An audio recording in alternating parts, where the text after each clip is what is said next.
I want to talk about also what's a very emotive issue, but it's very much in people's minds at the moment, the concept of assisted dying. The week after next, MPs will have a vote on this.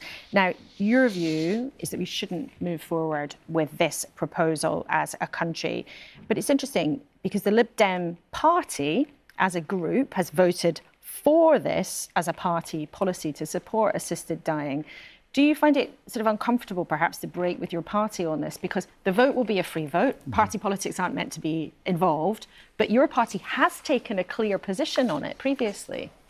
Well, first of all, I've made it always clear this is my personal position. It's a position I've held for many, many years. And if you look at the policy that we passed, we made it clear that it was an issue of conscience and there would be a free vote for all Liberal Democrat MPs. So what I'm doing is in line with that motion.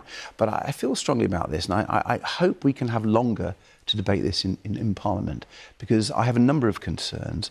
One of the big concerns is the psychological pressure on people who are maybe terminally ill or disabled or elderly, that they're a burden on others. Not the other people are putting the pressure on them, but they're putting it on themselves. And if we go down this route, I think that will be unbearable for some, and people will opt for this when they don't really want to. They're just doing it from a selfless point of view.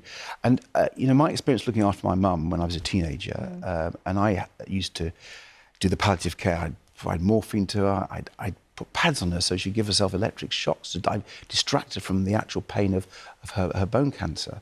My experience of that and my reflection on that has been that we could do so much more on palliative care by getting that right.